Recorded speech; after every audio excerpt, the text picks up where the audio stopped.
Welcome to my YouTube channel. आप सभी का मेरे चैनल ड्रीम बीएचओ गोल्ड पे स्वागत है। जैसा कि मैंने आपको पिछली वीडियो में इलाहाबाद यूनिवर्सिटी का बीएससी बायो मैथ का कट ऑफ बताया था, ठीक है। इलाहाबाद यूनिवर्सिटी में हमारा एग्रीकल्चर का पढ़ाई बीएससी वाले का नहीं होता है, ठीक है। तो इसलिए मैंने उसमें नहीं बताया था। यह हमारा बनारस हिंदू यूनिवर्सिटी का कट ऑफ है, ठीक है। तो मैं आपको इस वीडियो में हमारा बीएचयू जो है उसके कोर्स बीएससी बायो मैथ और एग्रीकल्चर के ऊपर यह वीडियो लाई हूँ, ठीक है। यह हमारा एनालिसिस कट ऑफ रहेगा कि मतलब हमारा कट ऑफ कितने नंबर तक जा सकता है बीएससी वाले का, ठीक है। मैंने पिछले 2-3 वीडियो में आपको बनारस हिंदू यूनिवर्सिटी के बीकॉम कोर्स और हमारा बीए, ये 2 कोर्स का आपको मैंने कट ऑफ बता दिया है, ठीक है। उस वीडियो का लिंक इस वीडियो के डिस्क्रिप्शन में है, आप जाके वहाँ से आप वॉच कर लीजिएगा, ठीक है। तो चलिए वीडियो स्टार्ट करते हैं। वीडियो स्टार्ट करने से पहले आपसे छोटा सा रिक्वेस्ट है, अगर आप मेरे चैनल पर नए हैं तो प्लीज़ मेरे चैनल को लाइक, सब्सक्राइब और शेयर करना ना भूलें, ठीक है। मैं आपको अपने चैनल के थ्रू छोटे छोटे जितने भी हमारे नोटिस होंगे या फिर सीयूटी से रिलेटेड जितने भी मतलब इन्फॉर्मेशन होंगे मैं आपको ज़रूर बताऊंगी, ठीक है।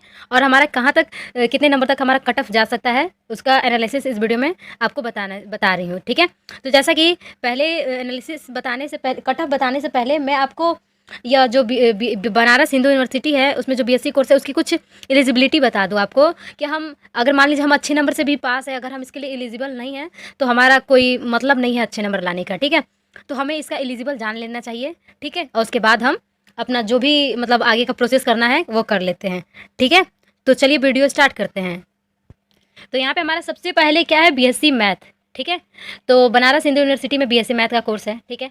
इसके लिए यह तीनों कोर्स करने के लिए इसमें 2 टाइप्स के रिक्वायरमेंट होती हैं, 2 टाइप्स के रिक्वायरमेंट से एलिजिबिलिटी है। पहला एजुकेशनल, ठीक है। पहला क्या है, एजुकेशनल, ठीक है, एजुकेशनल, ठीक। और दूसरा हमारा है एज, ठीक है। यह दोनों जो है बीएससी मैथ हो, बायो हो, एग्रीकल्चर हो, तीनों में मांगता है, ठीक है। कि हम इसके लिए एलिजिबल हमारा एजुकेशनल देखेगा और हमारा एज देखेगा, ठीक है। तो बीएससी मैथ जो है इसमें हम 12th में मैक्सिमम 50% मार्क्स से पास होने चाहिए 12th में, ठीक है। और इसके अलावा हमारा जो सब्जेक्ट है वो हमारा फिज़िक्स केमिस्ट्री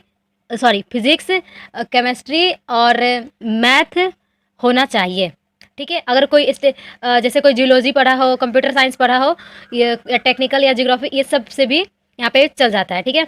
और इसमें एससी एसटी के लिए जो हमारे एससी एसटी होते हैं उनका बस इसमें पास होना ही इम्पॉर्टेंट है, ठीक है।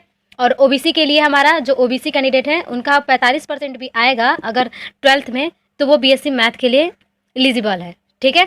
और एससी एसटी वाले का तो बस पास होना ही इसमें ये लो एलिजिबल है, और 50% जनरल कैटेगरी वाले का था, ठीक है। इतना तो आपको समझ में आ गया होगा, ठीक। अब ये हमारा क्या था, एजुकेशनल था, ठीक है। अब हम इसमें एज बता देते हैं आपको, ठीक है। तो सबसे पहले जनरल, फिर ओबीसी और फिर एससी और एसटी, ठीक है।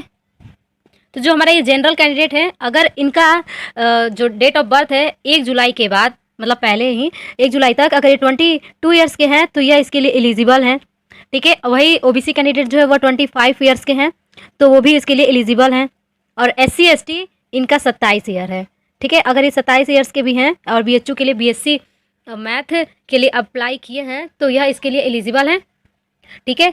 और यहाँ पे ये भी बता दी हूँ मैं आपको कि किस तरह से यहाँ पे इन्होंने एससी एसटी का सिर्फ 12th में पास होना बताया है और ओबीसी का 45% और क्या बोलते हैं ये हमारा जनरल कैंडिडेट का है, तो जनरल वाले बस 50% भी पाएंगे तो इसके लिए एलिजिबल है, ठीक है। फिजिक्स केमिस्ट्री में जियोलॉजी जियोग्राफी जो भी कंप्यूटर साइंस जितने भी सब्जेक्ट हैं इन सबसे अगर ये 12th पास किए हैं, मतलब 5 सब्जेक्ट जो होता है, तो उसके लिए यह एलिजिबल है, ठीक है। तो उम्मीद करते हैं आपको बीएससी मैथ का मैंने यहाँ पे जितना भी इन्फॉर्मेशन बताया वो आपको समझ में आ गया होगा, ठीक है। तो चलिए हम बीएससी एग्रीकल्चर का देख लेते हैं। ये जो हमारा बीएससी एग्रीकल्चर है इसमें भी हमारा सेम बीएससी मैथ की तरह है। इसमें अगर जो क्या बोलते हैं जनरल कैटेगरी है वो उनका 50% आएगा तभी इसके लिए एलिजिबल है 12th में, ठीक है। और जो ओबीसी हैं उनका ओबीसी का 45% आएगा तो इसके लिए एलिजिबल है। और एससी एसटी है तो वो बस ओनली अगर वो सिर्फ पास भी हैं तो उनके लिए वह बीएससी एग्रीकल्चर के लिए एलिजिबल हैं, ठीक है। हमें बीएससी एग्रीकल्चर जो है बीएससी एग्रीकल्चर की पढ़ाई करने के लिए बीएचयू में हमें 12th अपना फिजिक्स, केमिस्ट्री, मैथमेटिक्स और मैथमेटिक्स हो या फिर बायोलॉजी, इन वही पीसीएम जो है इन 3 सब्जेक्ट से पास होना चाहिए 12th हमारा, ठीक है। तभी हम ये बीएससी एग्रीकल्चर के लिए एलिजिबल हैं। अगर नहीं है तो हम इसके लिए एलिजिबल नहीं हो पाएंगे। अगर मान लीजिए हमारा कोई आर्ट साइड का बच्चा अगर बीएससी एग्रीकल्चर करे या फिर कॉमर्स वाला है तो वो उसके लिए एलिजिबल नहीं है। आप कहेंगे कि ऐसा कौन करता है, लेकिन ऐसा लोग करते हैं, ठीक है। तो मैंने आपको यहाँ पे बीएससी एग्रीकल्चर और बीएससी मैथ का बता दिया, ठीक है। तो ये हमारा कुछ एलिजिबिलिटी रिक्वायरमेंट है जो कि हमें जानना जरूरी है, तभी हम कट ऑफ के बारे में जान सकते हैं। मान लीजिए अगर आपकी उम्र, आप जनरल कैंडिडेट है और आपकी उम्र 23, तो फिर आप क्या करेंगे, आप झूठ मूठ का उसके लिए रजिस्ट्रेशन भी करेंगे तो आपका नॉट इरोर लिख देगा। तो इसीलिए पहले आप जान लीजिए फिर उसके बाद, ठीक है। ये हमारा बीएससी एग्रीकल्चर का हो गया कि जिस तरह बीएससी मैथ वाले का था, इसमें जनरल कैंडिडेट का 50%, ओबीसी का 45, एससी एसटी से पास है तो भी चलेगा, और फिजिक्स केमिस्ट्री मैथ 12th में हमारा यह होना चाहिए, ठीक है। अब बीएससी बायो का देख लेते हैं। तो जो बीएससी बायो है इसमें भी हमारा 12th में जो 12th क्लास में हम अपना पीसीएम या फिर सॉरी पीसीएम तो है ही, यहाँ पे मैथ की जगह बायो होना चाहिए। बीएससी एग्रीकल्चर के लिए मैं एज बता दूं आपको कि जो जनरल कैंडिडेट हैं वह 1 जुलाई के बाद 16 से अगर उनका 25 ईयर्स भी हो रहा है तो वो बीएससी एग्रीकल्चर के लिए एलिजिबल है, ठीक है। उसी तरह ओबीसी जो है वो 28 ईयर्स का भी है तो उसके लिए एलिजिबल है। एससी और एसटी जो है वह 30 ईयर्स के भी हैं तो वो यह बीएससी एग्रीकल्चर के लिए एलिजिबल है, ठीक है। तो यहाँ पे मैंने आपको बीएससी मैथ और बीएससी बायो का बता दिया। तो देख रहे होंगे कि बीएससी मैथ में age general 22, OBC 25, SC ST 27 और इसमें 16 से 25 और ओबीसी 28, एससी एसटी 30, ठीक है। तो चलिए अब बीएससी बायो का देख लेते हैं कि हम इसके लिए एलिजिबल हैं कि नहीं। अब हम यहाँ पे आपको बीएससी बायो का बता देती हूँ। तो बीएससी बायो के लिए हम 10th प्लस 12th पास होने चाहिए, वो भी फिजिक्स केमिस्ट्री बायो से, ठीक है। तभी हम बायोलॉजी कर सकते हैं। प्लस इसमें हमें 3 सब्जेक्ट में 50% होने चाहिए हमारे नंबर, ठीक है। जिस तरह इनमें physics chemistry math biology computer science जो भी है एग्रीकल्चर के, इसमें हमारा 50% होना चाहिए। और बीएससी बायो के लिए हमारा फिजिक्स केमिस्ट्री और बायो, ये 3 सब्जेक्ट में हम अगर 50% से पास हैं तो हम बीएससी बायो के लिए एलिजिबल हैं, ठीक है। और प्लस इसमें मैं बता दूं अगर ओबीसी वाले जो हैं, ओबीसी 45% से भी पास है तो वो इसके लिए एलिजिबल हैं, ठीक है। और उसके अलावा एससी एसटी अगर सिर्फ पास हैं तो वो इसके लिए एलिजिबल हैं, ठीक है। तो इन तीनों का एक ही तरह आस ही पास सब्जेक्ट एजुकेशनल है, ठीक है। इसमें ज़्यादा घबराने की ज़रूरत नहीं है, ठीक है। और बीएससी बायो का मैं आपको एज बता दूं तो बीएससी बायो में हमारा जो जनरल कैंडिडेट है उनका 22 ईयर्स होना चाहिए, ठीक है। ओबीसी का 25 होना चाहिए, एससी और एसटी जो है इनका 27 होना चाहिए, ठीक है। तो तभी यह बीएससी बायो के लिए एलिजिबल हो सकते हैं, ठीक है। और यहाँ पे बीएससी बायो का हो गया, मैथ का भी हो गया और एग्रीकल्चर का भी हो गया, ठीक है। तो यहाँ पे मैंने आपको बता दिया बीएससी मैथ के लिए एजुकेशनल और एज देखता है, बीएससी मैथ बायो एग्रीकल्चर तीनों के लिए। इसमें पीसीएम में हमारा 50% से पास होना चाहिए, ओबीसी 45 और एससी एसटी बस पास हो तो भी चलेगा, ठीक है। जनरल, इसमें एज जनरल का 22 है, ओबीसी का 25, एससी एसटी का 27 है, ठीक है। उसी तरह बीएससी एग्रीकल्चर का इसमें 50% से पास होना चाहिए, ओबीसी 45, एससी एसटी ओनली पास, ठीक। इसमें हमारा फिजिक्स केमिस्ट्री मैथ या फिर कंप्यूटर साइंस जियोलॉजी जो भी जिस साइड से भी आप पढ़े होंगे तभी आप एग्रीकल्चर के लिए एलिजिबल हैं, ठीक है। प्लस इसमें जनरल कैटेगरी के लिए 16 से 25 ईयर्स मांगा है, ओबीसी के लिए 28 और एससी एसटी के लिए 30 ईयर्स, ठीक है। उसी तरह बीएससी बायो वाले के लिए 10 प्लस 12 पास होना चाहिए फिजिक्स केमिस्ट्री बायो से, ठीक है। इसमें हमारा 50% आना चाहिए, ओबीसी का 45, एससी एसटी ओनली पास, ठीक है। उसी तरह हमारा बीएससी बायो का एज होना चाहिए जनरल कैटेगरी का 22, ओबीसी का 25, एससी एसटी 27, ठीक है। उम्मीद करते हैं कि मैंने आपको यहाँ पे जितना भी एलिजिबिलिटी एरिया बताया है एजुकेशनल और एज का बीएससी बायो मैथ एग्रीकल्चर के लिए वो आपको समझ में आया हो, ठीक है। तो मैं चलिए आपको कट ऑफ बता देती हूँ आगे कि हमारा कट ऑफ कितने नंबर तक जा सकता है और हमारा हम सेव स्कोर में है या नहीं है, ठीक है। तो चलिए अब हम अपना कट ऑफ देखते हैं। हमारा बीएससी मैथ बायो एग्रीकल्चर का कट ऑफ है, ठीक है। बाकी जैसे बीए बीकॉम बीएल एलबी इन सब का जिस तरह कट ऑफ था तो उससे अलग थोड़ा अलग बीएससी एग्रीकल्चर का कट ऑफ है, क्योंकि इसमें जनरल टेस्ट और लैंग्वेज से यहाँ पे कोई वास्ता नहीं है, ठीक है। मैं आपको बता दूं कि मैं इसमें आपको कैटेगरी वाइज नहीं बता रही हूँ, बट मैं जिस तरह नंबर बताती जाऊँगी उस तरह मैं आपको कैटेगरी वाइज बता दूँगी, ठीक है। उस तरह से आपको समझने में आसान रहेगा। अगर मैं यहाँ पे लिख भी देती कैटेगरी वाइज तो आपको अच्छे से समझ में नहीं आता, ठीक है। तो पहले मैं आपको कुछ बेसिक बता दूँ यहाँ पे कि अगर आप फिजिक्स में 130 प्लस नंबर है आपका तो आप सेफ जोन में है, ठीक है। तो आप सभी को पता है कि बनारस हिंदू यूनिवर्सिटी में बीएससी मैथ बायो एग्रीकल्चर के लिए पीसीएम का एग्जाम हुआ था ना, फिजिक्स केमिस्ट्री मैथ और बायोलॉजी एग्रीकल्चर, तो जो होंगे एग्रीकल्चर और बायोलॉजी वाले के लिए क्लियर। टोटल नंबर हमारा इन लोगों का 200 प्लस था, ठीक है। इन लोगों का 200 का पेपर था, जिस तरह हम लोग का डोमेन सब्जेक्ट का था उसी तरह इन लोगों का भी डोमेन सब्जेक्ट था बीए वाले की तरह। इन लोगों का टोटल 200 नंबर का यह पेपर था, क्लियर है। प्लस जिस तरह 5 नंबर प्लस था उसी तरह 1 नंबर माइनस था, ठीक है। एनटीए एग्ज़ाम करवाया है बीएचयू का, बीएससी का। वैसे तो 42 यूनिवर्सिटी का करवाया है ऑल कोर्स का, लेकिन कुछ कुछ यूनिवर्सिटी अपना कोर्स कुछ कुछ कोर्स अपने से इंट्रेंस एग्ज़ाम ले रही है, ठीक है। यहाँ पे मैंने बता दिया 5 नंबर प्लस था, 1 नंबर माइनस था, ठीक है। और 200 नंबर का टोटल एग्ज़ाम था इन लोगों का, ठीक है। अगर कोई फिजिक्स में 200 में से 130 पाया है तो वो सेफ जोन में है, ठीक है। अगर वहीं पे वो 200 में से 140 पाए, 135 पाए, 130 तक भी केमिस्ट्री में, तो वो सेफ जोन में है, ठीक है। वहीं पे मैथ में 125 आए या फिर 120 या फिर 115 भी आए मैथ्स में, तो वो सेफ जोन में है, क्योंकि मैथ की सीटें ज़्यादा है। बायोलॉजी में 200 है तो यहाँ पे तो सीट कम है, तो नंबर भी ज़्यादा चाहिए, 175 है।